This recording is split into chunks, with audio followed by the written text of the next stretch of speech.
dreams. It's about people coming together, families putting everything on the line for opportunity, for new beginnings.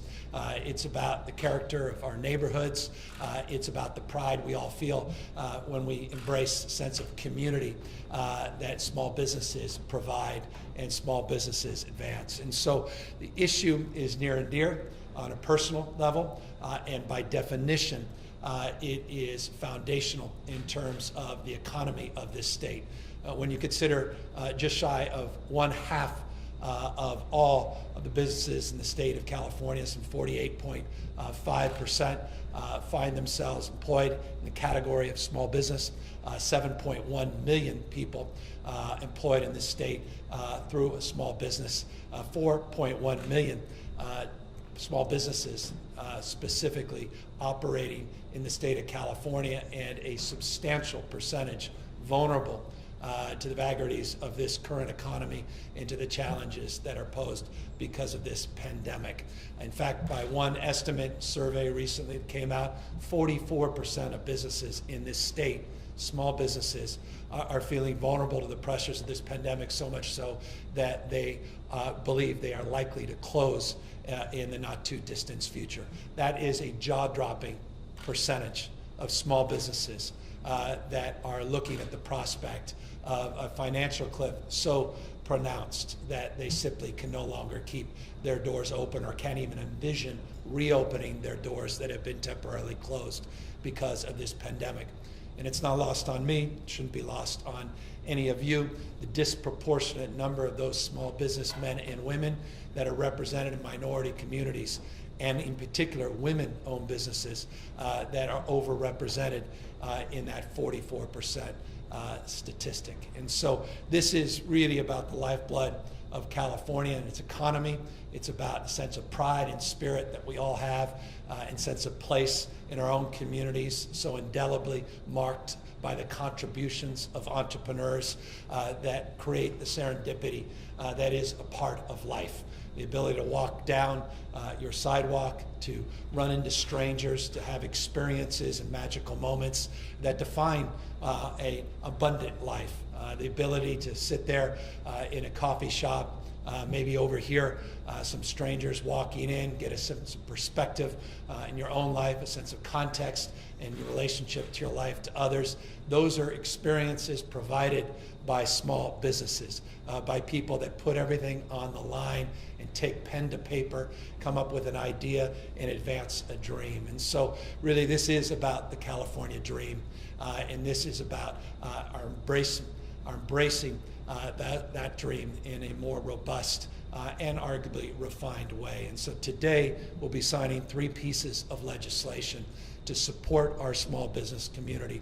And this is part of a package of small business supports, over a dozen specific actions that have been taken over the last number of months to support our small businesses throughout the state of California. I'll talk in much more detail about a number of those actions, but I want to bring up one of the leaders, one of the great advocates in the state legislature for small businesses, someone who was a small businesswoman herself for roughly a quarter of a century, someone who understands the challenges and travails of small businesses all throughout the state of California, not just in her current capacity as a state senator in her own district, but someone who's had a broader capacity of understanding, representing the state in her former role and capacity working in the executive branch under the previous administration. And that's Senator Caballero, who I'd love to come up and in particular highlight her advocacy on a bill to create a hiring tax credit in the state of California, one of the most significant tax credits in our state history that targets the needs of our small businesses in particular and addresses the direct impacts of COVID-19 and this pandemic in effort and in order to provide more supports for businesses to come back more robustly and hire more people and have a financial leg up in that process. So with that, let me just invite up the senator. She'll talk about her bill, broader package, and then I'll walk through some of the other bills that we're signing and some of the more specific reforms that we're also advancing in the state. Senator? Well, thank you to Governor Newsom. I just have to say that it has been an extreme pleasure for me to work with you and your staff as we've worked so hard this year to try to come up with solutions to a global pandemic. You have been a great champion of small businesses, and I want to thank you from the bottom of my heart. I represent the 12th Senate District, which is a rural agricultural district. And so small businesses play a huge role in this district. Many of the small businesses are minority owned, and just as importantly, immigrant owned. Immigrants come to this country looking for the American dream, and quite frankly, to California looking for the California dream.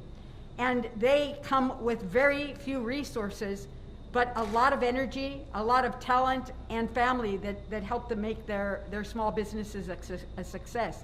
And this pandemic has really placed an incredible burden on them and their family, because their dreams have been delayed, and in many instances, they're wondering whether they're going to survive this pandemic economically because of the requirement to shelter in place and to keep their family safe. And so, as I talked with these small businesses all over the state, their number one issue was, where am I going to get the capital? Where am I going to get the ability to start hiring the people that have been staying at home, that have not been working? How am I going to be able to do this? And we sat down and had a conversation among the Assembly and the Senate and the governor, and I was one of the lead authors on this particular bill, which is SB 1447. This bill expands California's assistance programs for small businesses during the COVID-19. So this is specifically related to this particular pandemic. And it establishes a hiring tax credit for eligible small businesses that can be applied against their income tax liabilities, personal or corporate, depending on how they file, or sales and use tax liabilities. And the importance of this particular tax credit is that for every employee that you bring back during, after the shelter-in-place orders start to change, then you get a tax credit of up to $1,000 per employee, which will be a tremendous assistance for these small businesses, along with a variety of other assistance programs that the state has developed. It's going to be critically important for them to be able to access this resource, to be able to bring their resources together and to move forward. You know, this is a tough time, and we've asked everybody to make sacrifices, both personally and professionally in terms of the business community. But they're looking for hope, they're looking for leadership, and they're looking for the opportunity to be able to access resources to make them successful. And this tax credit is going to be tremendously important. So again, I want to thank the governor for his support, for his commitment to small business, and for allowing us to do the work that we needed to do to be able to put a bill on his desk. It doesn't happen without the cooperation of everyone, and I'm very proud to say that that this came together in the last days of the legislative session, because there was a commitment among all of us to make sure that our small businesses come back. We absolutely need to see them be successful, and this is going to be one of the tools. Thank you, Governor Newsom, for your leadership. Thank you for the bill signing here today. Thank you for giving our small businesses hope as we move into the future. And thank you, because this is going to be a tremendous asset in our community, and we really appreciate it very, very much. Thank you, Senator, and thanks again for your leadership, and also your co-authors, Cervantes and Bradford, that worked hard on this $100 million tax credit, $1,000 per hire tax credit to work against your income tax or your sales and use tax. It's eligible for small businesses less than 100 employees, and it marks a consideration that directly relates to the pandemic, that your gross income had to have declined by 50% since this time last year. And the reason we created that construct of considerations is so often with tax credits, it goes to the haves, not the have-nots. So often these open-ended tax credits go to a handful of well-resourced companies, not necessarily those small businesses that need them the most. So I want to thank, again, I use the word refinement, for the refinement of this bill to really target those most in need. And I want to again congratulate Senator Caballero for her leadership and her stewardship to advance this cause. This cause includes a number of other specific supports for our small businesses. $125 million was made available in the recent budget in the iBank to support small businesses that fall through the cracks, that aren't getting SBA loans, that didn't get the federal PPP loans.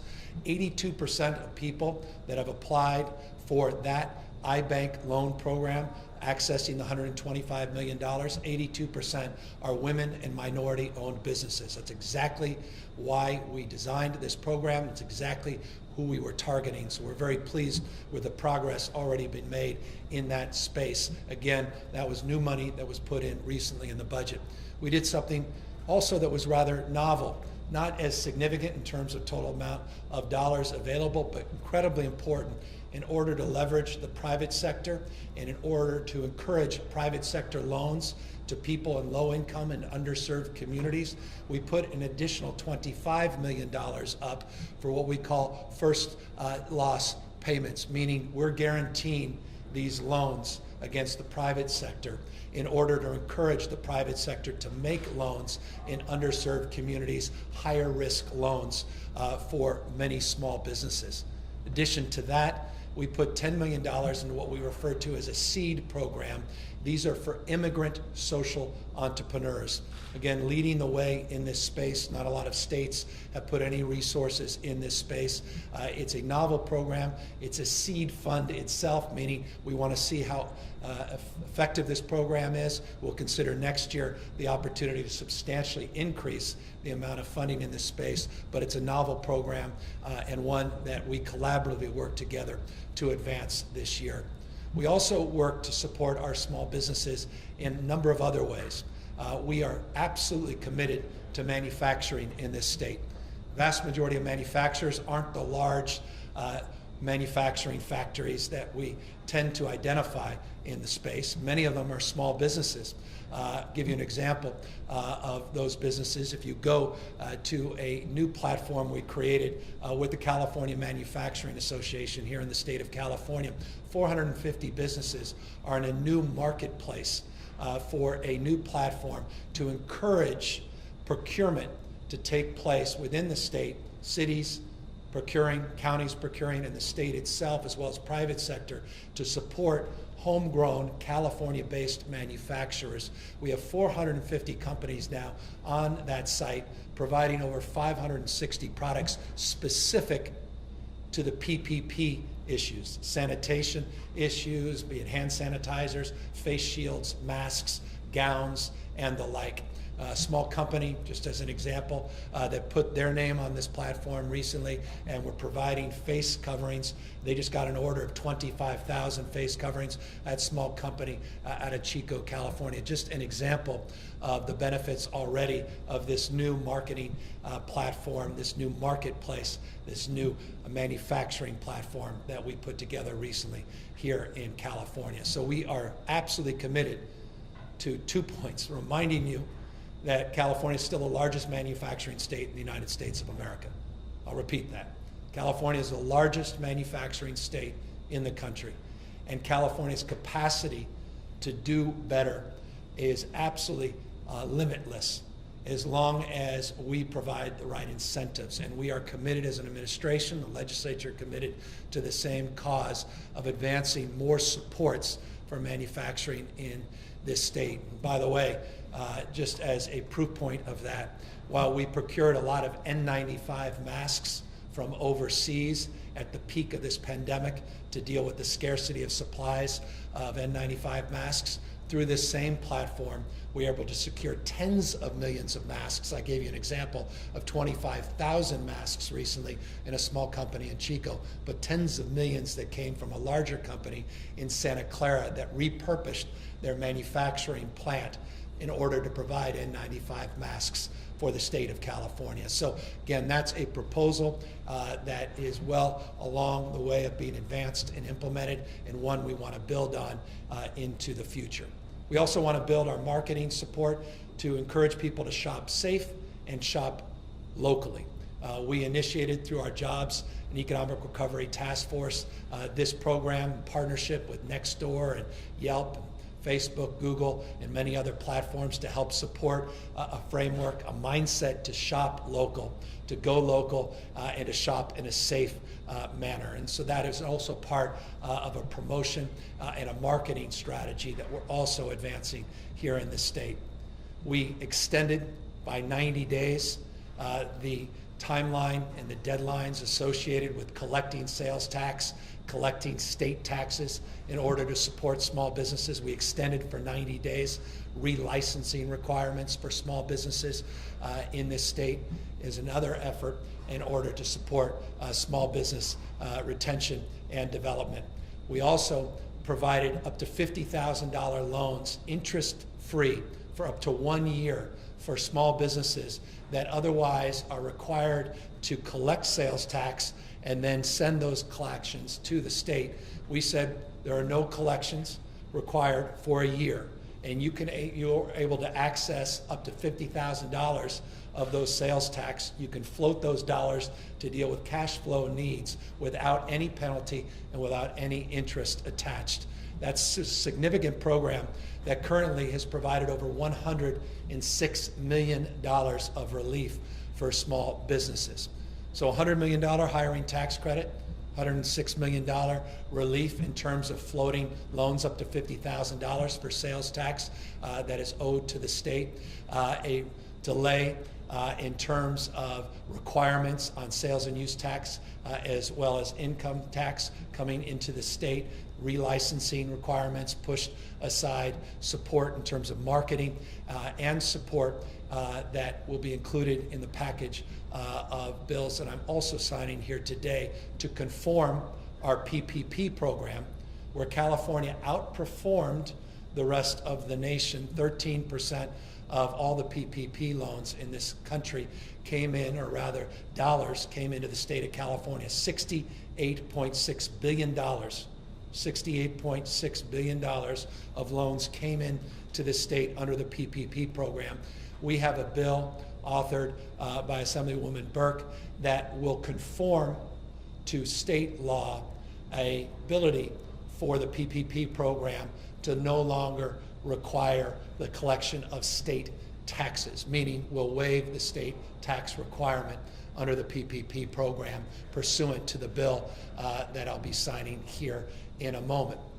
The other bill we'll be signing will provide $406.7 million of accelerated bonds to be distributed, to be put to work, to create thousands and thousands of jobs here in the state of California in order to get people working and moving again. So we're basically accelerating bonds that are out there that aren't being utilized, that aren't being put to work. So that acceleration includes, as I said, over $406 million. That is a part of what we refer to as the Budget Junior Bill that I'll also be signing. I said there were a dozen things, probably lost you on 7 or 8 of these. We put out information in this space, including an update on our Great Plates program. We are here at Solomon's Deli. This is a deli that opened up last year in July. 2 extraordinary women, one who's here with us, Andrea, been involved in the restaurant business for years. They put pen to paper. They took a dream, took an idea, old Tower Records in the state of California, took some of the cues of Tower Records, a little bit of its history, its founder, Solomon, and put together a deli that connected with some of the iconography, some of the spirit that was part of Tower Records here in the state of California.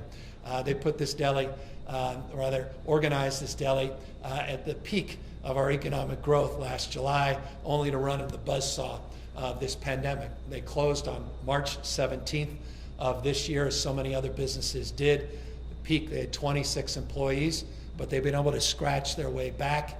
Even though their revenue's way down, they've been able to work through a number of programs that the city of Sacramento has provided and the state has provided. They were able to draw down a little PPP money.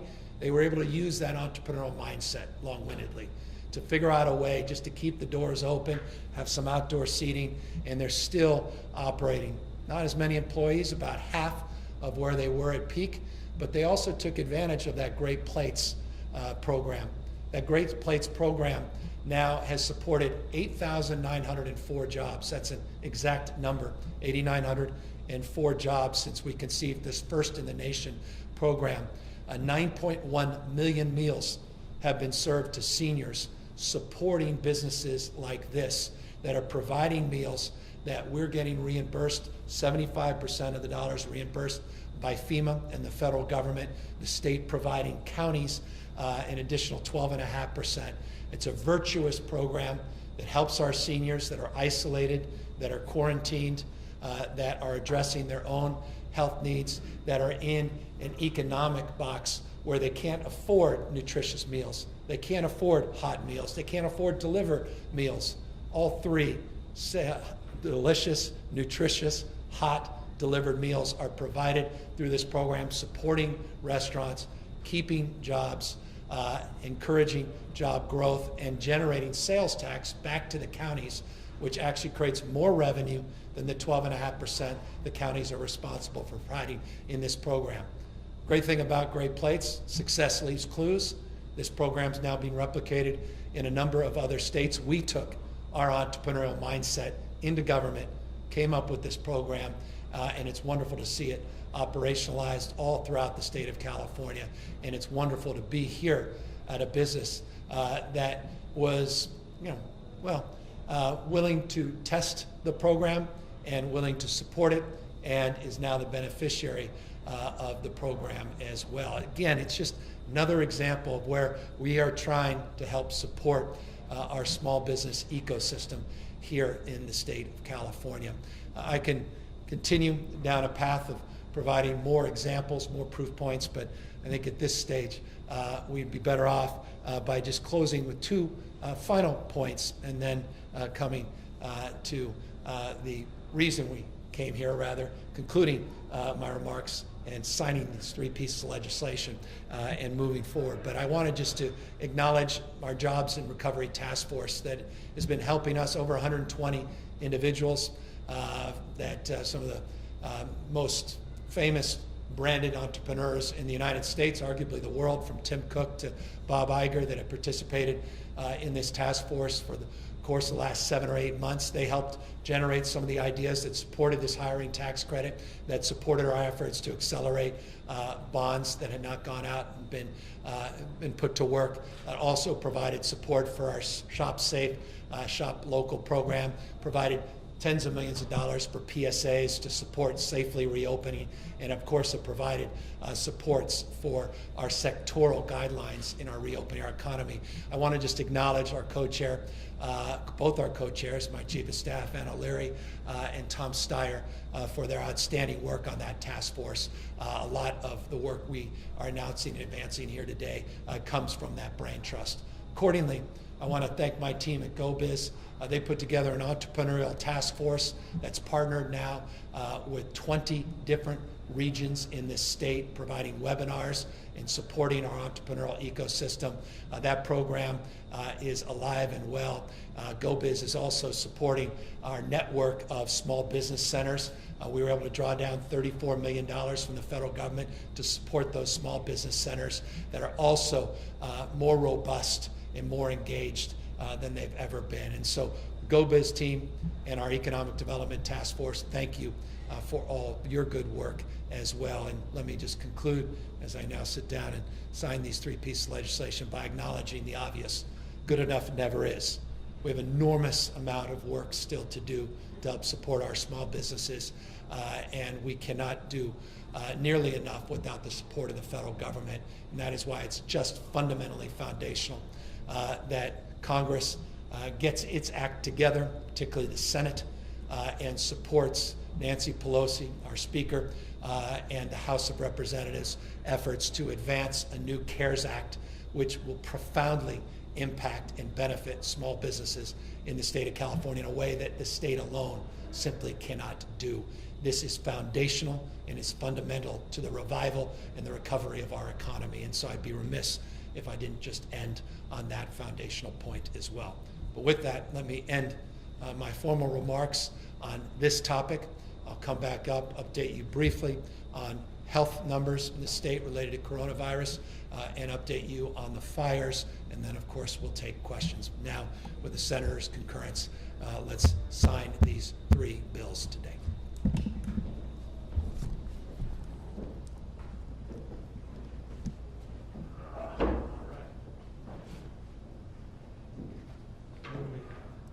Tough job. It's a tough job. It's a tough job. This is the easy part. You did all the hard work. I get the benefit of that. So let's see.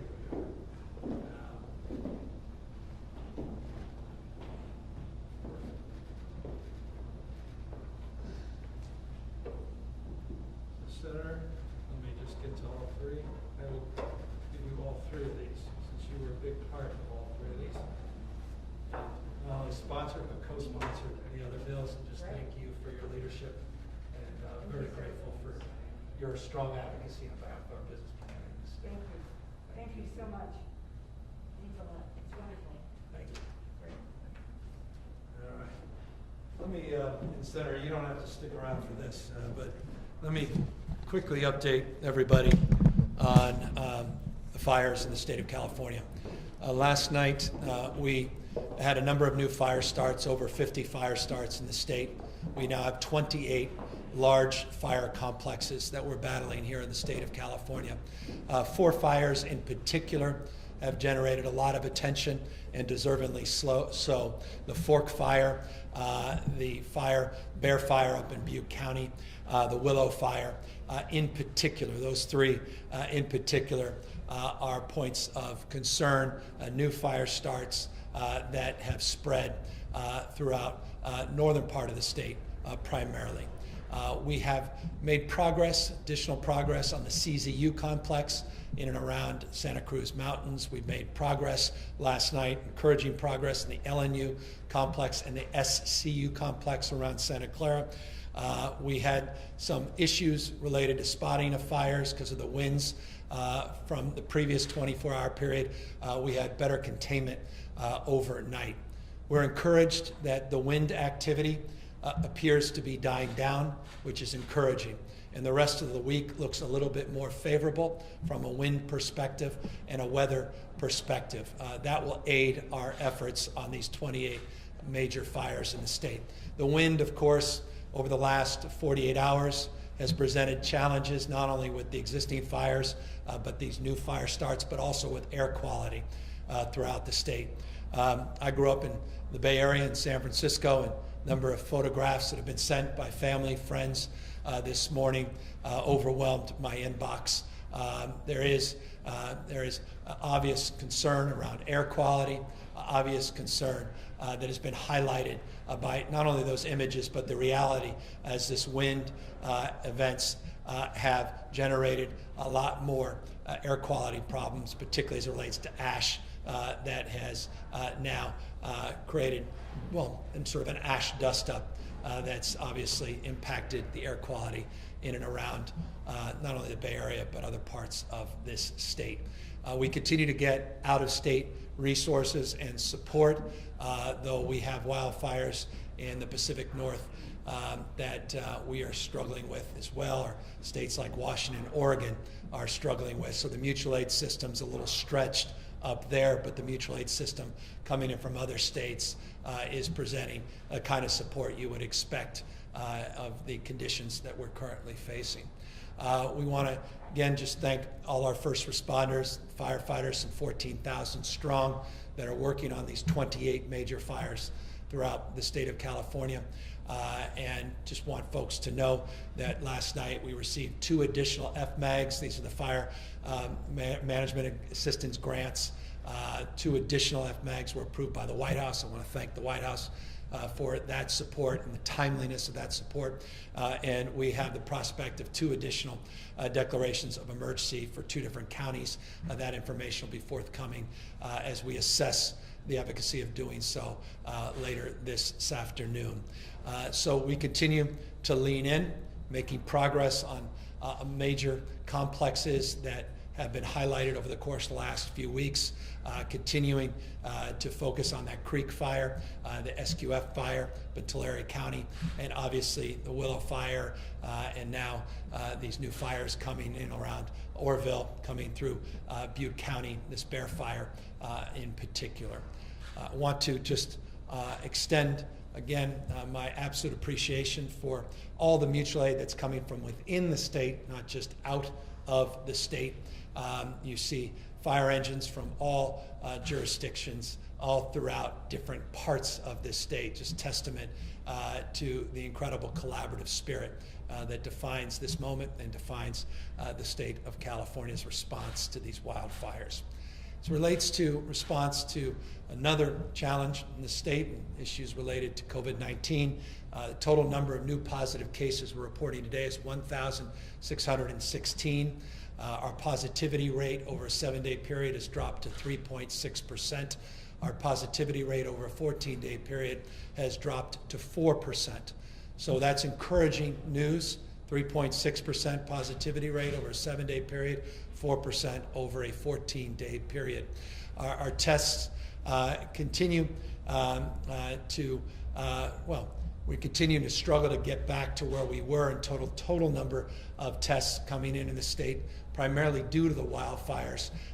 That continues to be an issue, and we're aggressively trying to work around some of those issues. But nonetheless, we're averaging still over 110,000 tests on a daily basis. We tragically lost 83 lives in the latest reporting period. That averages out over a 14-day period, about 107 lives lost, reinforcing how deadly this disease continues to be and how seriously we must take the transmission and our concerns around large-scale events and the transmission of this virus. So some progress as it relates to COVID-19 continues.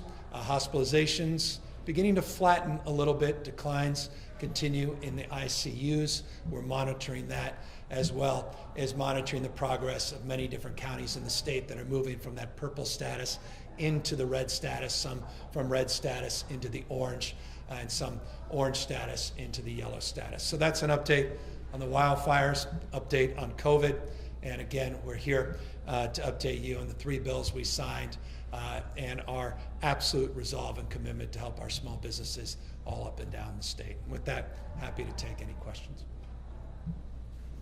Hi, Governor. I'm Phil Willon with the LA Times, and I'll be asking questions on behalf of the California press. You've mentioned recently that your administration may add a new metric on testing diversity for counties to reopen that would target resources and efforts to prevent and fight COVID in communities with the highest risk. But there's scant details about what you mean by these new metrics. Can you explain that a little more? And should counties be worried that you might inject some of your liberal policies into the pandemic response? Well, it's an interesting question. I'm a pragmatist when it comes to the issue of addressing this pandemic. We're driven by data. We're driven by science, not ideology. And as it relates to the issue of equity, that's a foundational principle that I believe should be universally embraced, not just here in the state of California, but around this nation, and for that matter, around the rest of the globe. It's a fact that disproportionate number impacted by COVID-19 are overrepresented in the Black community and in the Latino community. So a framework around equity to me is foundational. Looking at the data, looking at the facts, it's a responsibility that we all share to address those that have been disproportionately burdened by this pandemic. The metrics that we put out as it relates to equity, primarily on the issue of testing, those that are under testing and are not doing kind of robust testing and are not testing in diverse communities. It's a metric to which we consider. Some are over testing compared to others, meaning some are committing to deeply testing their diverse communities, deeply reaching out to underserved communities and providing an abundance of testing compared to other counties. So that's a factor that's considered as well in relationship to the positivity rate and the case count. So it's a simple metric, but primarily that metric is considered in respect or in relationship to the issue of how the testing is being conducted and how robust and how inclusive the testing protocols are. Adam Beam of the Associated Press asked that last week he said California accounted for more than half of all PUA unemployment claims nationally. A former EDD director called that ridiculously high and said it could be a sign of fraud. How is the fraud investigation going at EDD, and when do you expect it to be completed? We've made a lot of public comments about our efforts in that space. We clearly identified this as a concern. And as a consequence, we have our EDD investigations unit working on this. We're working in partnership with the U.S. Department of Justice. We have new protocols in terms of eligibility that we put into place. We have new technology that we are also ID.com, which we're advancing. A new protocol that will be in place by the end of September.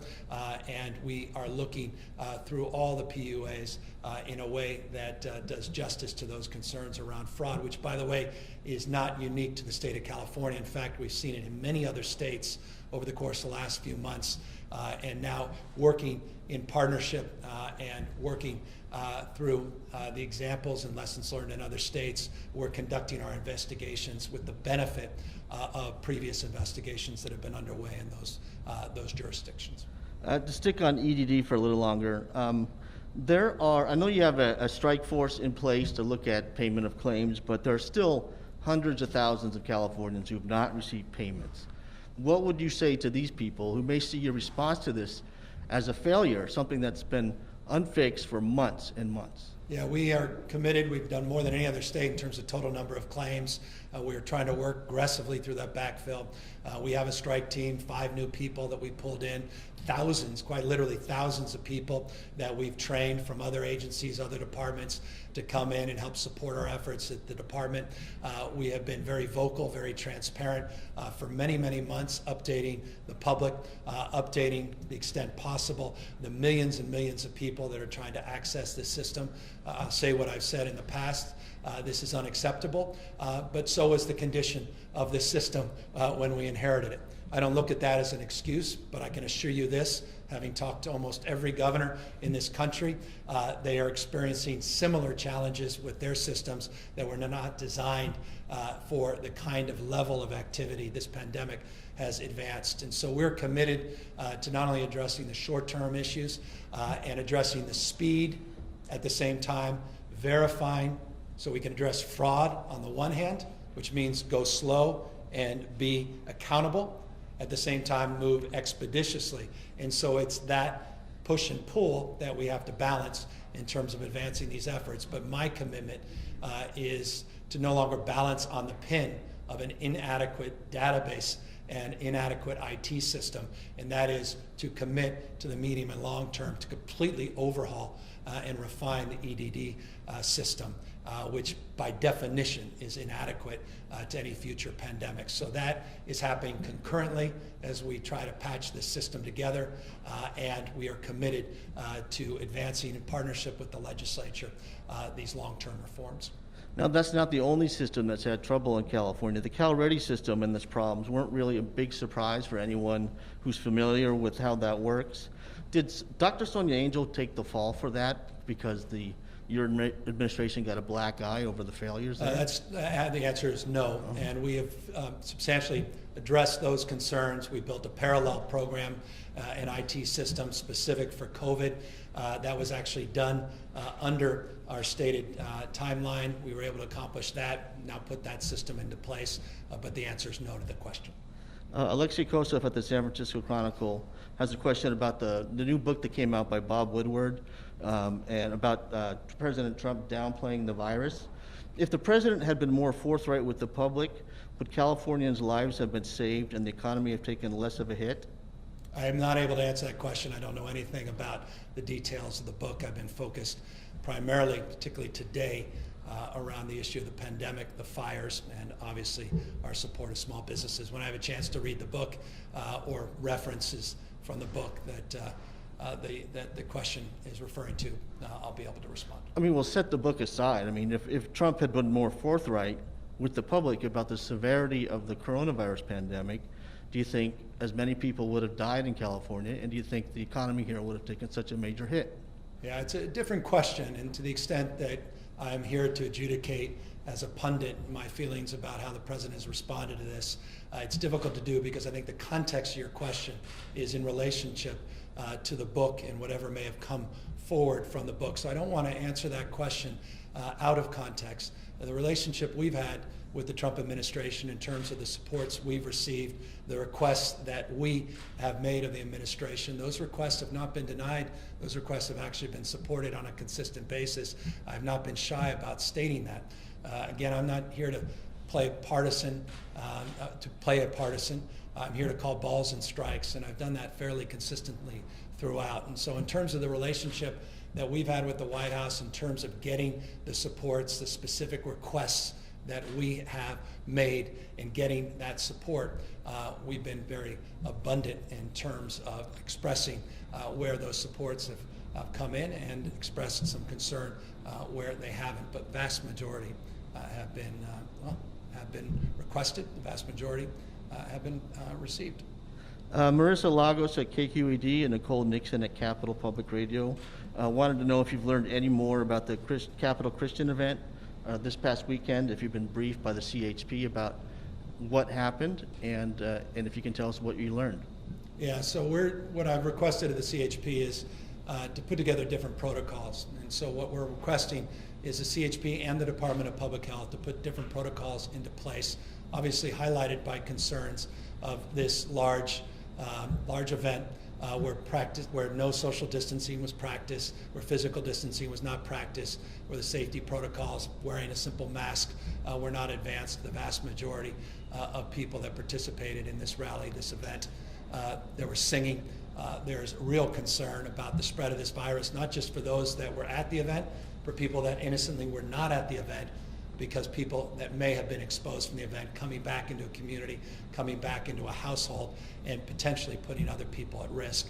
Now, that respectfully is not acceptable, and so I've requested specifically of the California Highway Patrol to partner with the Department of Public Health and put new permitting protocols in place. That will be forthcoming, but it has to be based on constitutional rights, constitutional protections, at the same time public health and public safety. It's not just for religious events. This would include events more broadly permitted by the California Highway Patrol, protests, and other public events. Cheryl Miller at the National Law Journal wants to know when you're going to appoint a new California Supreme Court Justice. Now retired Justice Ming Chen announced his retirement in January, and 8 months later the Supreme Court is now having to rely on pro tem justices from the Courts of Appeal to do its work. Yeah, very shortly we'll be announcing the Supreme Court pick. There's been a couple questions about any potential special sessions, whether on wildfires to address long-term planning and short-term aid necessary, and also COVID response. Is that something that's...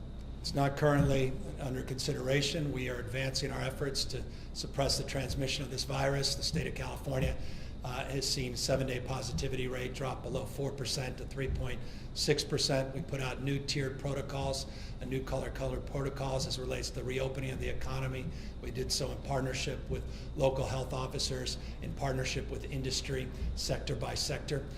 We are confident in our approach and our direction. We've substantially mitigated the rise in the transmission of these rates. As it relates to wildfires, the California mutual aid system is working as it's designed. CAL FIRE is doing an extraordinary job. We're getting support from out of state.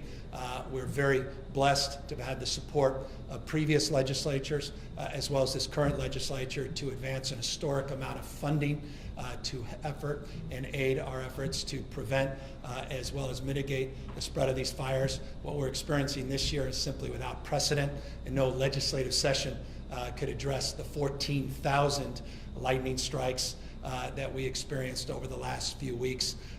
No legislative session can foundationally address the conditions this heat wave has produced in terms of the heat dome and the impact that's had, as well as the Santa Ana and Diablo winds. And so at the moment, that's not under consideration. But again, when it comes to any legislative session, I am open to that conversation as long as the legislative leadership is aligned and we have a purpose beyond any consideration. Now, you spent today talking about a lot of the assistance for small businesses, including tax credits and tax deferrals. Eventually, the bill will come due for all this. Whether it's for tax credits, it's kind of sapping state revenue. Tax deferrals will eventually have to be paid. How well equipped is the state to deal with the loss of revenue, and how well equipped do you think small businesses are to pay this tax liability? Well, you want to create revenue, you want to create jobs. If you want to create jobs, you can't be anti-business. And so the whole point of this effort is to stimulate economic recovery, which stimulates revenue, which stimulates virtuous cycle of tax support. And so the idea is not very complicated. We balanced our budget last year with consideration of all of our priorities in the state. The $125 million we put in the iBank was part of our budget. We were able to balance a $54.3 billion budget shortfall last year, and we found the money for this program as it relates to those small business loans. We found the money for many different programs to support small businesses. We felt it was a necessity with this additional $100 million request based upon the sluggishness of this recovery to provide an additional $100 million of support. It didn't in any way significantly impact our projections in terms of shortfalls next year. And I think the sooner we get people working again, the sooner we get people back to work, which is the intention of all these programs, the revenue will more than offset the investment that we're making in those supports. I have a question from Raj Vora of the Jagrati newspapers in India. I guess you have a worldwide audience on these briefings. He wants to know if you'll consider releasing 4 national inmates in state prisons to their home countries for safety concerns and cost concerns. And on top of that, there's been some immigrant rights advocates in the state that have criticized your administration for releasing inmates in the prisons for COVID reasons and other reasons and handing them over to ICE. Can you explain why that's being done? It's been done historically. It's been past precedent of previous administrations. We maintain it as the appropriate course for our administration. We've been clear on that for over now 18, 19 months. As it relates to the specifics around individual prisoners, that's done on a case-by-case basis. It goes through a very exhaustive process and protocol.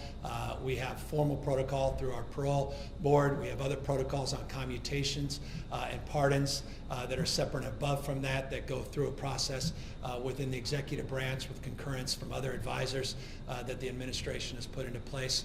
We've made many commutations and pardons over the course of the last number of years, consistent with the previous administration, and we continue to work to address the issue of concerns of COVID in our CDCR system. 1,457, maybe 1,459 individuals currently tested positive in our prison system. We monitor that on a daily basis. Right now, Folsom and Avenal prisons remain top of our mind in terms of focus. We're down to 11 cases at San Quentin. We made real progress in that space. And again, trying to decompress that system, look at vulnerable patients, or rather vulnerable prisoners, many that are patients in the mental health facilities as well as in our hospital facilities within CDCR, and look at the issue of this virus and look at compassionate releases in that space that are lower risk. And so all of that is part and parcel of our approach and our strategies, well defined, well established, particularly over the course of the last 7-8 years under the Brown administration, extending through my administration. There's been a lot of stories and a lot of things written about the stress that parents and students are under with the distance learning programs underway, and I'm just curious about your level of concern about what potential cost that may have with all the screen time kids are now have on their laptops and all the other devices. If something is gonna have to be done later on to address all that and some of the impacts it had on them, both physically and mentally. And second, I'd like to find out how active have you been with your children who are also doing distance learning? I mean, are you helping them every day, trying to navigate that, do homework online? I know you're obviously the governor and very busy, so how how much have you been able to help them? I've got 4 kids, so I'm not intellectualizing this question. It's a conversation not just having with my wife, not just a conversation I'm having daily with my 4 children. It's a conversation we have with other parents, friends, family members that are struggling with the same. There's a reason we put $5.3 billion up in this year's budget, and that was to address the issue of learning loss and provided flexibility for our school districts to address the concerns around the issues of distance learning and learning loss, particularly for low-income communities that don't have access to the tools of technology or download speeds or even any broadband whatsoever, and the impact that learning loss will have on them more permanently. We also are looking at the issue of wellness, and not just physical, but mental wellness, mental health as it relates to same supports, and providing flexibility with those dollars to provide additional additional capacity for those districts to support parents. And so this is a very trying and challenging moment in the history of this country, for that matter, the history of the world. The overwhelming majority of countries are expressing similar concerns. Same time, our default is this: we must make our schools safe. That means we must keep people healthy, not just our kids, but paraprofessionals, our teachers. We put out very prescriptive protocols going back in July about what that looks like. Worked in partnership with CDE, worked in partnership with the Superintendent of Public Instruction, worked in partnership with 1,000+ districts in this state to get their feedback and advice and counsel. We want to get kids back in school for the social-emotional part of learning experience, but we need to do so in a safe manner. The good news is, as the positivity rates continue to decline, the likelihood that we are closer to reopening our schools in a safe manner, because the background infection rates are beginning to stabilize, presents itself. And so we hope this is a temporary frame, and it should be, because we want our kids back in school to address the issues related to the question and address the issue of anxiety that I face as a parent and that other parents face every single day as it relates to particularly our younger kids that have a very difficult time on these learning devices. I have a daughter in particular lasts only a few minutes every morning before she gets up and runs away from that screen, only to spend the next 20, 30 minutes to coax her back in front of that screen. Older kids are faring a little bit better than the younger kids. And so that's an experience I imagine replicated by millions of parents across the board. Certainly the case in my household, and it's the case in households all across this nation, not just the state. And so the most important thing we can do is mitigate the spread of this virus, continue to take seriously these non-pharmaceutical interventions around wearing face coverings, and to try to avoid these large mixing events, which are just simply irresponsible, where people are not following the rules, that request a permit but don't abide by the commitments they make, and put other people's lives at risk, and increase the likelihood that not only do we see a spread of the virus, but a delay in getting people back to school, and a delay, if I may, in getting people back to work. There's simply nothing more important in this state and in this nation, if we care about getting our kids back in school and care about getting the economy moving again, than addressing the spread of this virus. And there's nothing more potent and powerful we can do than simply wearing face coverings and practicing common sense and physical distancing and avoiding mixing in large crowds. If we commit as a nation to do that, if we commit as a state of doing that, we will move much more expeditiously to advance the collective cause of educating our kids in the way they should be educated, and creating the economic conditions where states like California can not just survive this pandemic, but thrive coming out of this pandemic. In November, California voters will decide whether to restore affirmative action in California. And you've been in California long enough to kind of witness firsthand the evolution of this issue over the past 3 decades. Where do you stand on it now, and do you support this initiative? Yeah, I came out formally for that initiative 2 weeks ago. I've long been an advocate for reform in this space, going back many, many years. I was vocal on the campaign trail. No one should be surprised by the support of this initiative. I was very heartened that the legislature was able to move this forward, very gratified by it. And I know firsthand, not only through my personal experiences as relates to the work I've done in public service over the course of decades, but the work that I had the privilege of doing as a member of the UC Board of Regents and the CSU Board of Trustees, to see the impact that affirmative action coming out of 1995 has done, particularly the black students, and decline in the total number of black students enrolled. I think this is a significant initiative, and I hope and encourage others to support this cause in November. Do you think there are any drawbacks to the initiative or There's restoring always affirmative consequences action? and unintended. I think the drawback of the status quo is self-evident, and it's exampled by data, statistics. It's exampled by opportunity lost. And so I think overwhelmingly the jury is back, and in this case we have the opportunity in November to right the wrong of 1995. So with that, I want to just thank everybody for their time and attention, and again, just want to thank all the businessmen and women out there that are struggling. I just want to express deep respect and empathy for everything you're going through and all the struggles that we face moving forward.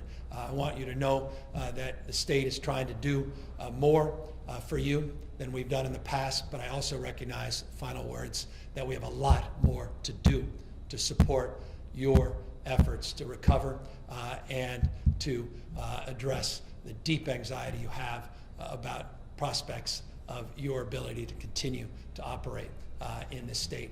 And so just know that we look forward to many new announcements supporting our small businesses over the course of not just the next months, but many weeks.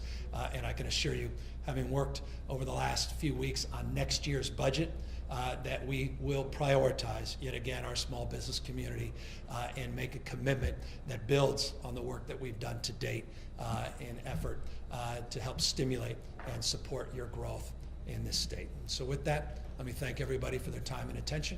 I look forward to catching up very, very soon.